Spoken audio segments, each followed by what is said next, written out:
Now, our second keynote speaker will demonstrate how the digital, social, and commercial environment has developed at a rapid pace within the racing and betting sector too, with consumer demands and expectations shifting dramatically as a result. Now, betting organizations have flourished online with a huge growth in sports betting and gaming, propelled by innovations such as in-play markets and cash-out facilities and so on. But has racing as a sport managed to keep pace with this new technology? Nick Rust, Chief Executive for the British Horseracing Authority, previously had senior roles at Ladbrokes, Sky Bet and Coral. He can therefore draw on his experience from both sides of the industry to illustrate how racing and betting have also had to innovate in response to a changing environment. So please welcome Nick Rust.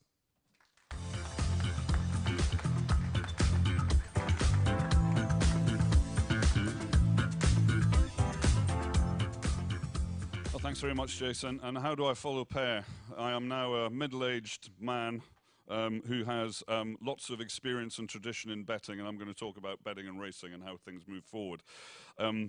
It's my great pleasure to be given the opportunity to speak here at the conference today. The theme I was asked to cover was how to catch up, actually, originally, which I thought was a curious title, but one which I suppose for me reflects two things related to racing and betting, particularly in Great Britain. In Great Britain, it probably reflects the gap between value generated by British racing for the off-track betting industry and the value the sport receives in return. And secondly, the innovation gap which has resulted in betting on British racing falling behind other sports and indeed the gaming side of betting activity in terms of variety, vibrancy and modernity, especially in the digital age. I won't use Per's exact words, but we have a problem. I'll focus on the specific situation of racing and betting in Great Britain throughout my speech today, but I'll also touch on innovation themes.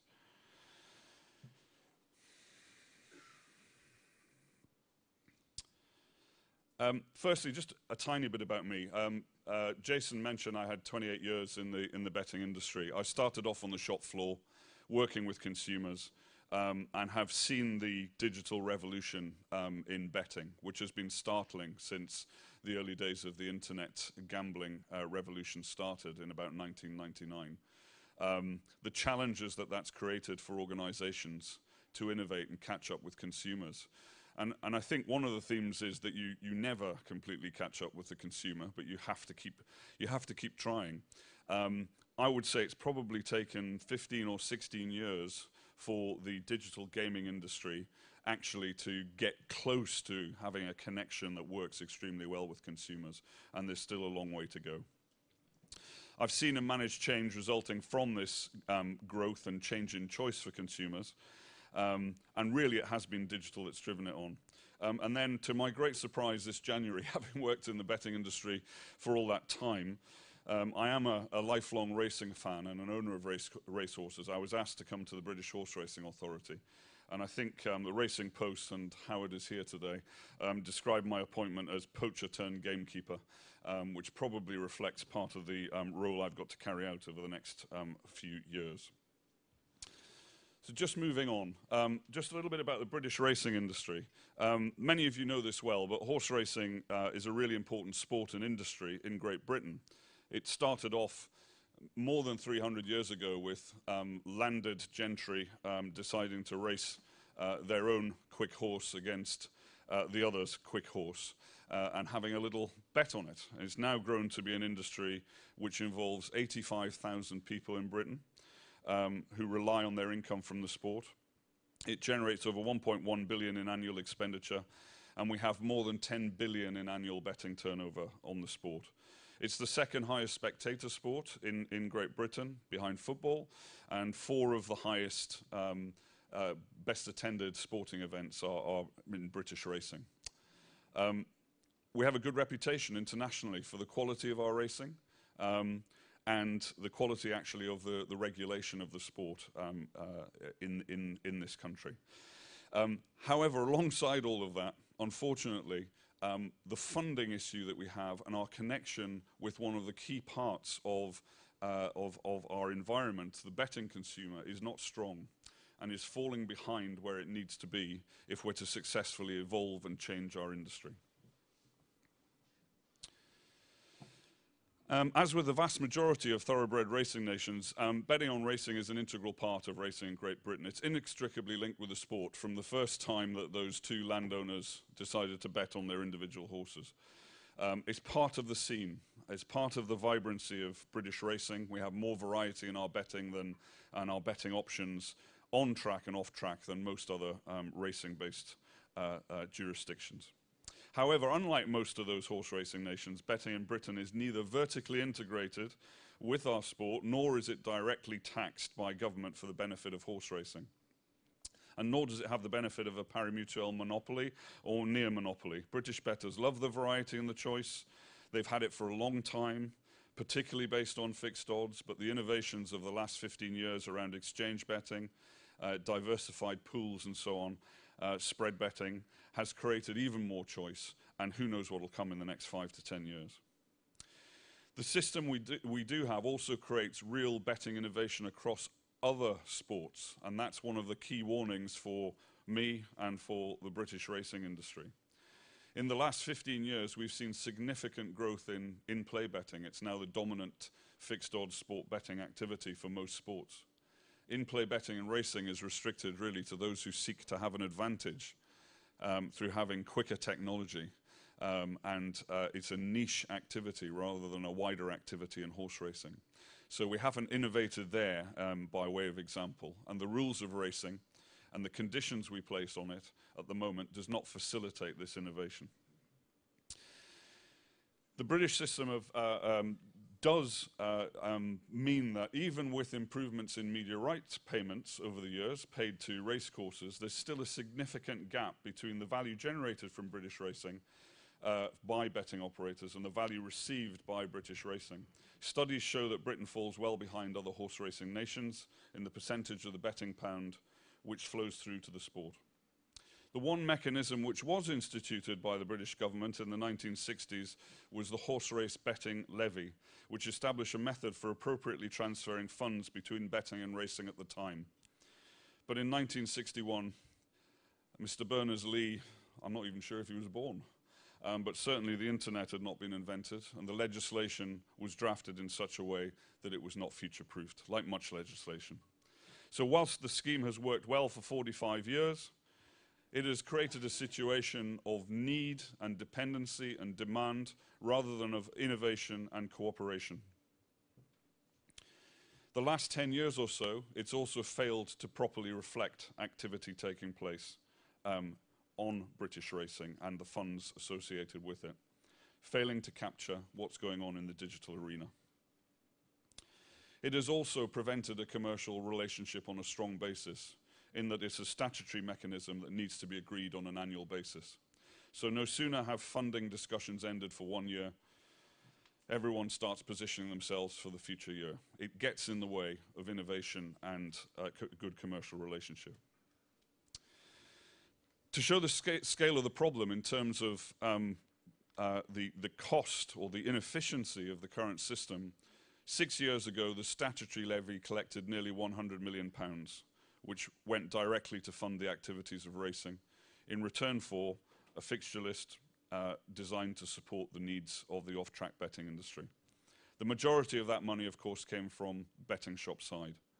In that time, betting shop activity has declined. Digital has grown, particularly in the last 4 years, on the back of mobile growth, and the receipts collected last year are closer to half the £100 million. We're on the wrong horse, to use a very poor pun. So put simply, our earnings from betting are largely tied to traditional betting shops. We're in danger of missing out on the digital revolution. We've no connection with consumers directly. And we have a physical product, horses bred to run and compete, bred over many years, refined to run and compete. If we don't connect with consumers, then who knows where virtual racing may go in the future. At a time of significant change in the betting industry, with channels switched from retail to digital, fresh taxation on British-facing betting businesses based offshore, in my opinion, the secret to closing the gap and providing innovation in betting, consumer activity, and funding for British racing is not to pine for a system which other countries have in place, such as here in France or in Ireland, but rather to embrace the consumer realities, build trust, and work with the betting industry and consumers to create the conditions for growth in betting on British racing, alongside a fair and sustainable funding mechanism. Gone are the days when British racing can sit back and demand more from betting operators on moral grounds alone. And that's where it's been, this need and demand, and this standoff situation for many years, created by the legislation. We have pairs tradition and history in British racing, and we have to retain the great parts of our heritage whilst effecting significant change. There needs to be a cooperation, and British racing must offer a compelling package for betting operators, in tune with the needs of their consumers. We don't want to end up as a Kodak or an AGFA, Jason, and there's a real possibility that over the next 20 years that could happen if we don't put our house in order. So, how can we build the necessary trust and embrace opportunities for innovation and growth? I think a good example was revealed last week with the announcement of the forward-looking media rights arrangement between RMG and SIS, which has cut down unnecessary leakage in the cost of distribution and built-in margins on media rights, reducing costs to bookmakers but maintaining value to British racecourses. I'd like to congratulate Richard Fitzgerald and all of the parties concerned on that. Fundamentally, however, for innovation generally, I believe there needs to be trust and empowerment for individuals, and an environment where ideas can be developed and implemented without fear of failure. Too many corporate organizations became very risk-averse during the global economic crisis, and the culture for innovation was all too often lost. There was simply no room to fail with any cash invested in too many organizations for 3 to 5 years during that period. British racing and our betting operator partners need to create that environment of trust and be prepared to try bold initiatives and fail on the journey towards a better place. To assist creating this environment, I want British racing to be in tune with betting operators and their customers. In May, I kicked off a racing and betting group involving senior betting operators and senior commercial people in British racing. It's early days, but we're beginning to have meaningful discussions on innovation, future funding, and creating growth. Alongside that, to the disgust of many traditionalists in British racing, we launched the Horse Race Betters Forum.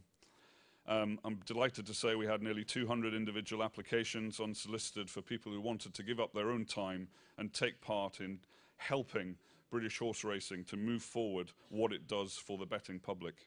It's a small start. It had its meeting in September, first meeting in September. It's been quite radical in its early recommendations, and we're looking forward to picking up some of that side of things. That is the first direct communication that British racing has had with betting consumers, I think ever. Both of these groups allow the BHA and British racing in general to develop a better understanding of consumers and develop our racing appropriately to create growth. In many ways, racing's the perfect product for the digital age. Great for second screening taking place throughout the day when you consider racing around the globe. Good integrity, a fascinating puzzle to the more analytical customers, and a pure adrenaline rush to others. Whilst racing in Britain has evolved and developed over the last 50 years, taking into account the needs of betting operators, our sport is still some way off offering the perfect product. In reality, the long-term needs of racing need to be considered as well as betting needs. So a perfect betting product will never quite fully be achieved, but we can move a lot closer within a spirit of trust and cooperation and certainty of funding. One of the key issues we face is the fact that British racing is currently attempting to satisfy levy payers. Consequently, our betting focus for shaping our races, our fixtures and so on has been on betting shops only. However, there is a significant shift, as I've mentioned, to digital, and so this approach is already out of date. If we expect digital operators to pay a fair and sustainable amount to British racing via the horse race betting right, we need to offer practical improvements to the fixture list for them. Examples would be more evenings throughout the year. This is when digital betting companies tell us they want the racing product. More Sunday meetings. And think how we can better organise fixtures to consider opportunities within the betting man's wider world. For example, Thursday evenings are very poor for football in the European sphere, and so are international football weekends. No thought currently is given to how we can showcase our products and services on the betting side of things within the betting community at that time, but that is going to change. We're working with Brian Kavanagh and the Irish authorities to better harmonise race times and key races. Why? Because British betting operators, especially in the digital space, see Irish racing as a great product, very valuable to them, and it should dovetail with British racing. There is much more we can do there, and I'm delighted that Brian is taking a positive approach to this too, and we can create the environment for more innovation and growth on the back of our entente. Customers and operators hate betting clashes, hate race clashes. This is not just a domestic issue, of course, as we export British racing around the world, and we're working with our media partners at GBI to help ensure British racing can dovetail well with other racing around the world. This helps improve betting returns and, of course, media revenues.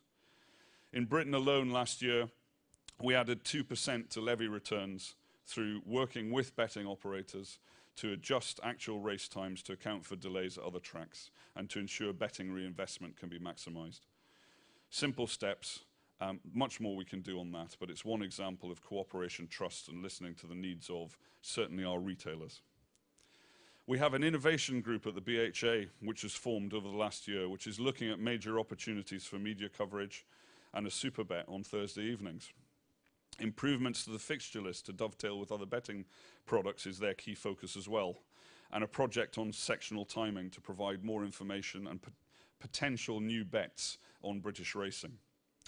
The Horse Race Bettors Forum is beginning to develop ideas which will be taken on by the innovation group, and the BHA is looking to innovate on race information, providing punters with more information to inform their bets through digital channels.